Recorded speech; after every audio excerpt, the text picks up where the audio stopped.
Eh bien bonjour les âmes de la terre. Ça faisait un bout de temps que je n'avais pas fait de vidéo parce que comme vous le voyez derrière moi, je suis dans un nouveau cadre. J'ai déménagé il y a 2 semaines et vous voyez d'ailleurs il y a quelques petits cartons encore car c'est loin d'être terminé. Et donc je reprends mes vidéos, peut-être pas avec la même régularité pour le moment puisque je suis en plein emménagement. Mais voilà, vous aurez des vidéos et aujourd'hui dimanche, c'est la vidéo spirituelle. Et aujourd'hui, ben oui, c'est le dernier jour de ce qu'on a construit comme une année parce que c'est vrai qu'en réalité, le temps est un continuum.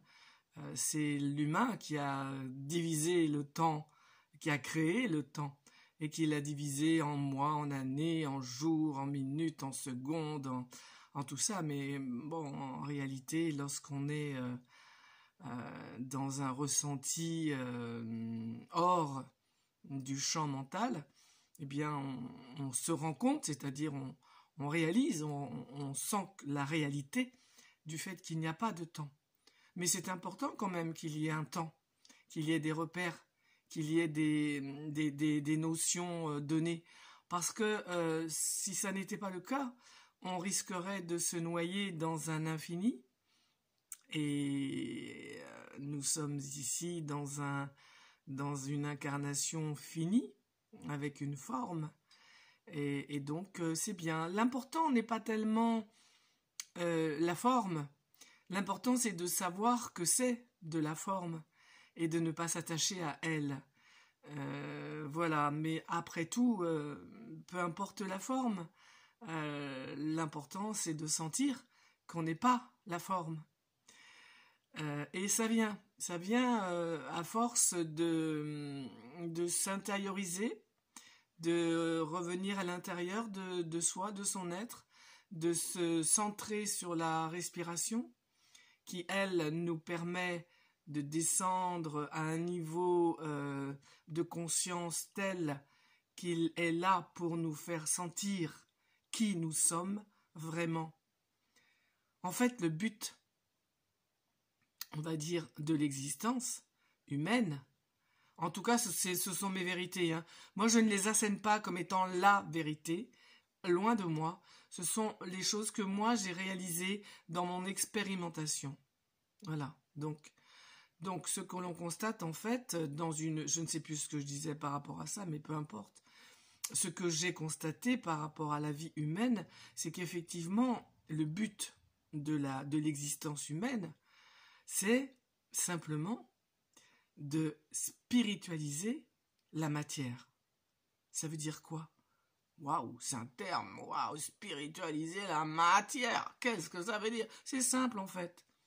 C'est sentir dans ma chair, dans mes tripes, que toute la matière qui existe autour de moi, dont je fais partie, est divine.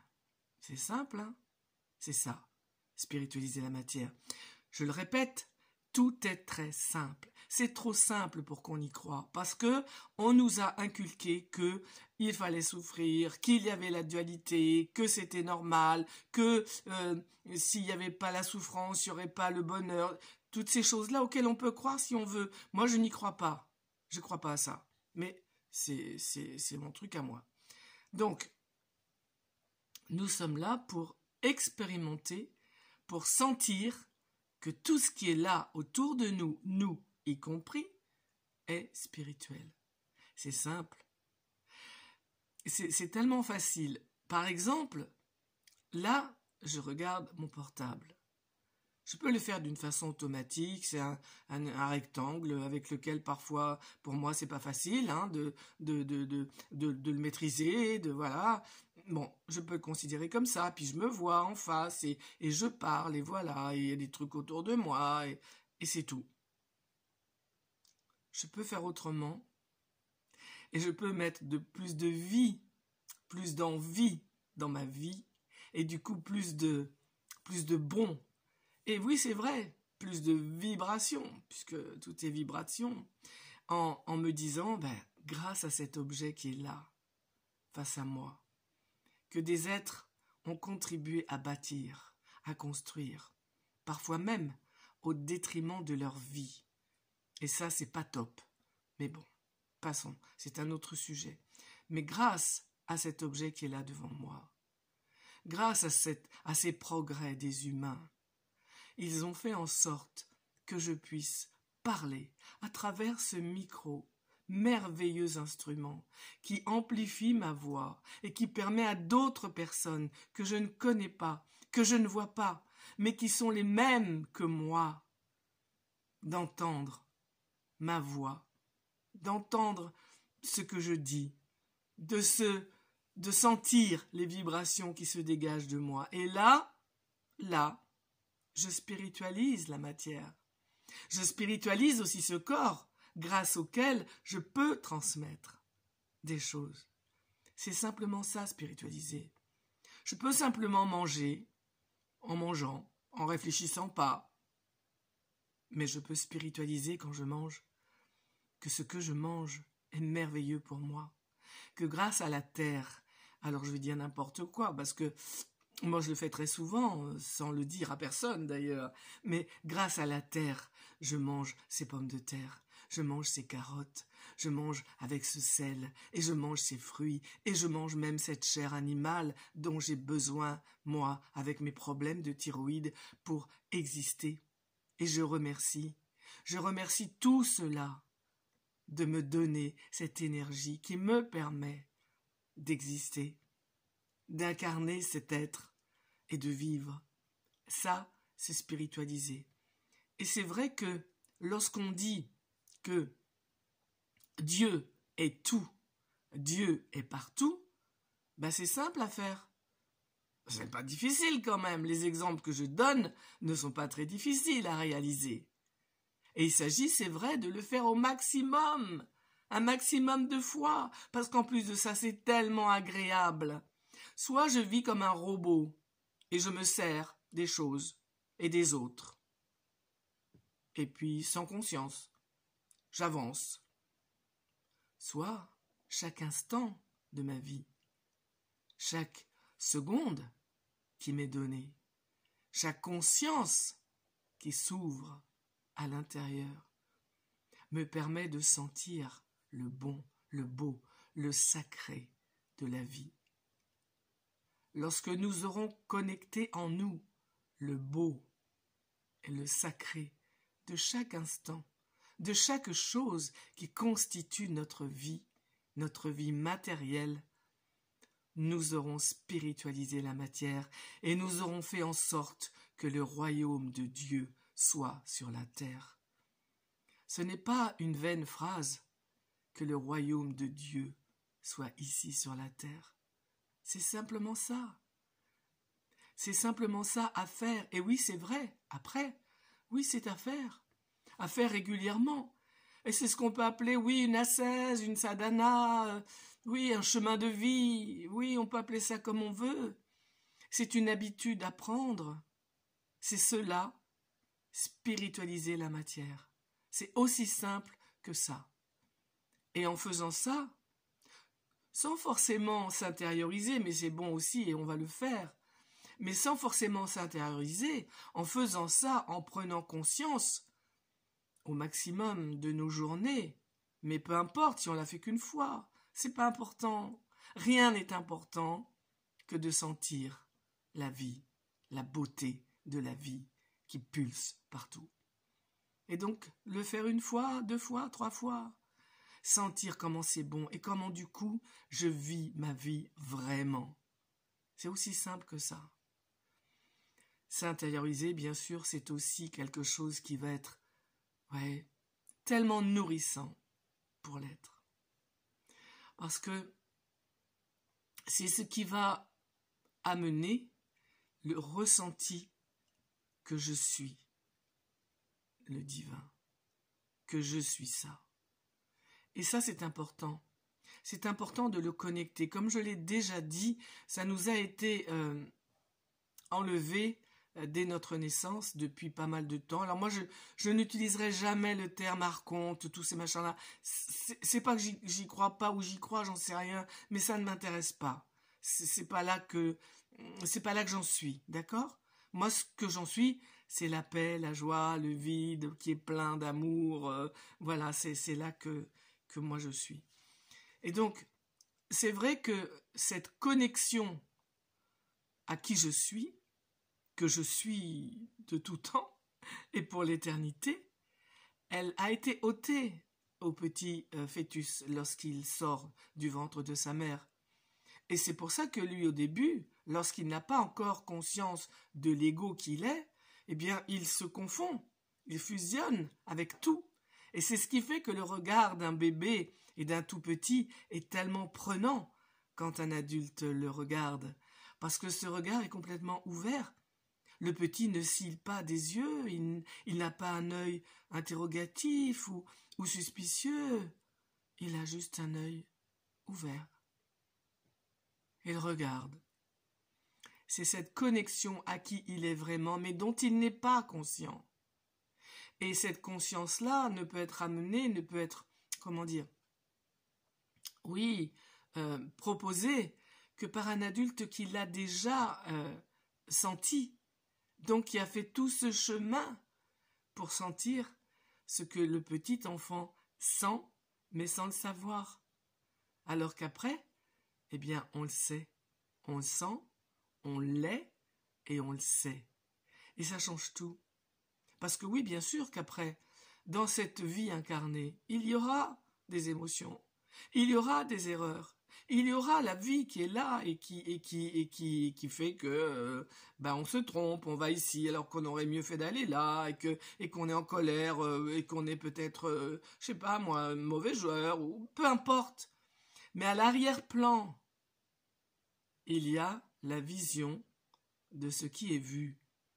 Et ce qui est vu n'a tellement pas d'importance. Ce qui est vu est accueilli parce que ça ne touche pas ce qui voit.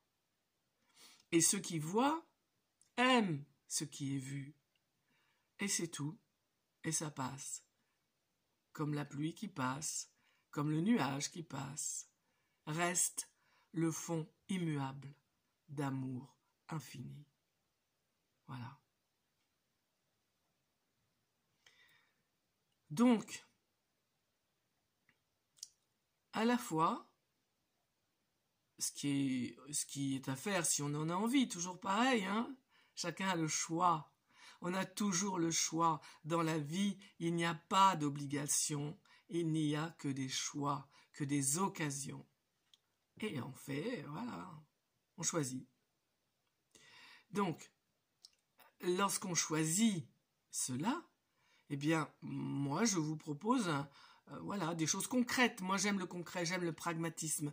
J'aime qu'on dise comment faire concrètement pour atteindre quelque chose que l'on nous démontre. D'accord? Donc, oui, c'est vrai. Je regarde la petite mouche, là, qui se balade depuis tout à l'heure. Enfin, depuis un bout de temps, quand même. Elle m'accompagne, vous voyez? Elle m'accompagne dans mon chemin. Alors, tant qu'elle ne me gêne pas, ça va. Bon, si c'est des araignées, ça va aussi. Mais parfois, je leur dis, attention, votre place, c'est dehors, c'est pas dedans. Voilà. Donc, après, je vois ce que je fais, en fonction de mon état, en fonction de où j'en suis. Elle va passer devant la caméra, la ptiote. Donc,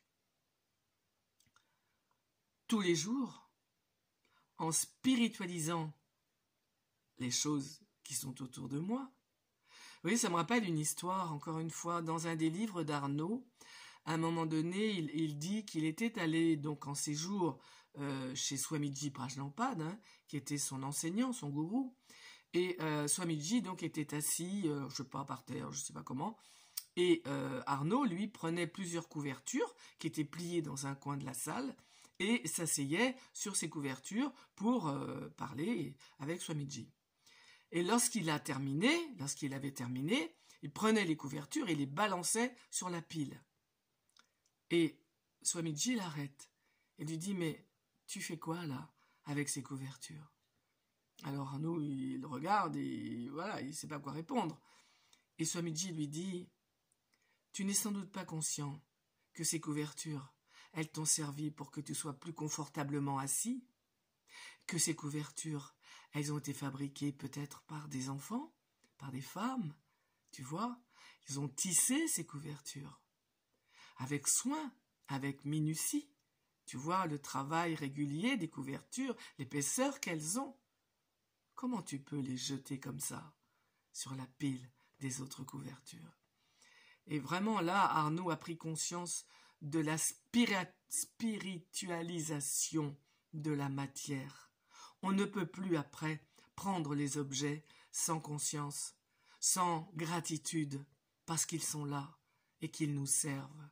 Et nous, c'est pareil, nous servons.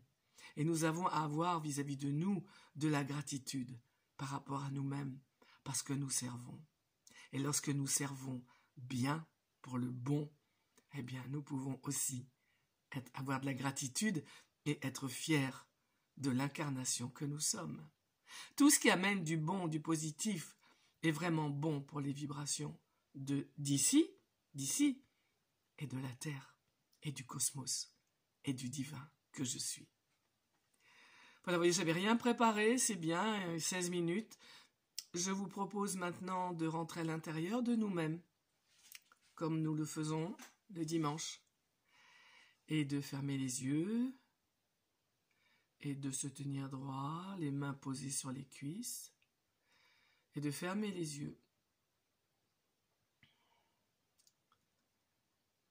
Et de se poser sur la respiration.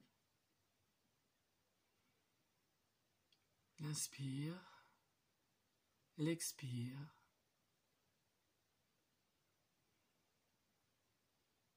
Juste ça.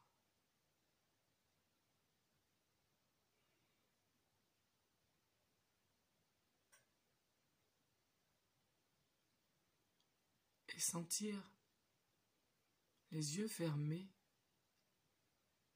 qu'il y a l'espace.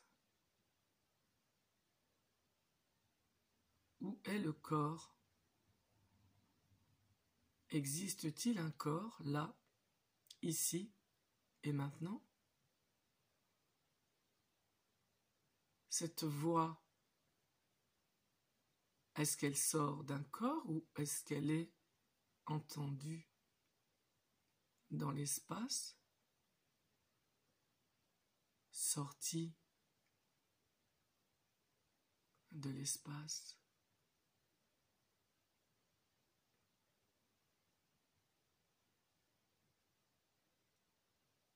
Cet espace a-t-il un contour, un haut, un bas?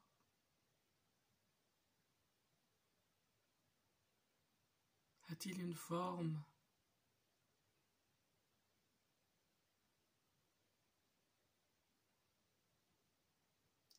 Cet espace, c'est ce que je suis.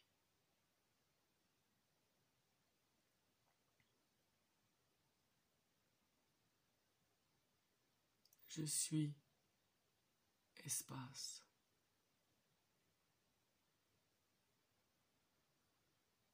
Tout à l'heure, je vais ouvrir les yeux. Pas maintenant, tout à l'heure. Et je vais réaliser que ce qui est devant cet espace, qui est vu par cet espace ici, est l'espace.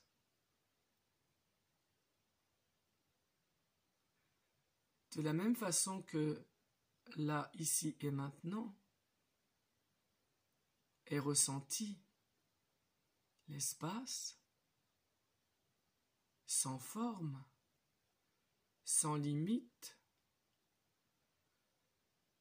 De la même façon,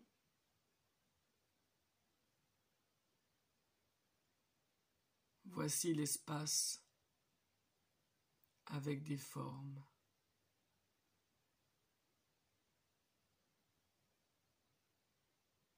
L'espace qui est vu à partir de l'espace qui est là.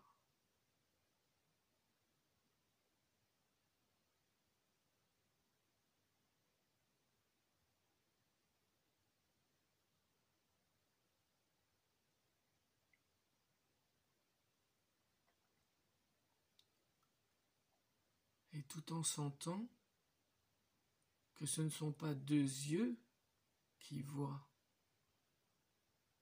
que c'est un espace qui est.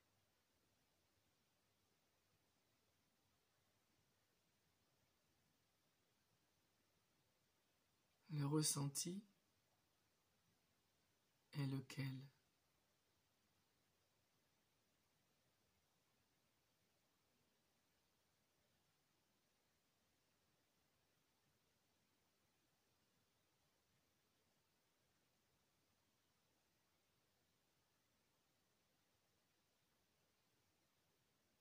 Qu'est-ce que je ressens en tant que moi avec cet espace qui voit?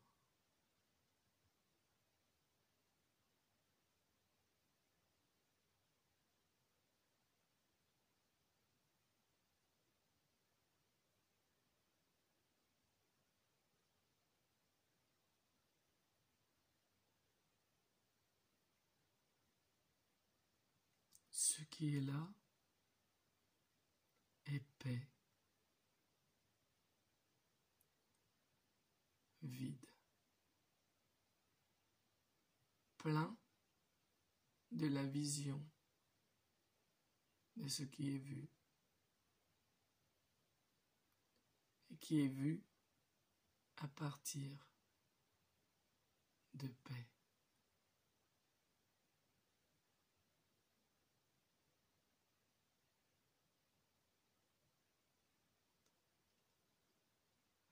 Sur une longue inspiration, une longue expiration, peut-être des clignements d'yeux plus précis, les yeux reviennent dans cet espace et l'énergie revient dans les mains, dans le visage, dans les épaules et dans tout mon être, dans tout mon corps. Et je réintègre ce corps. Voilà, j'étais un peu rapide parce que je voulais introduire les exercices de Douglas Harding que j'introduirai ici. Je ferai des lectures d'un livre que j'apprécie énormément, que je suis en train de relire pour la énième fois, qui s'appelle « L'homme c'est l'âme et l'âme c'est l'homme ». Je vais le reprendre vite fait pour ne pas me tromper. Voilà. Le voilà. L'homme c'est l'âme c'est l'homme. C'est un livre pour moi inestimable. Et je vous en ferai part. Voilà, je vous souhaite une belle journée de 31 décembre. Et je vous souhaite une belle année qui vient et qui en sera ce que chacun en fait. Au revoir, les belles âmes de la terre.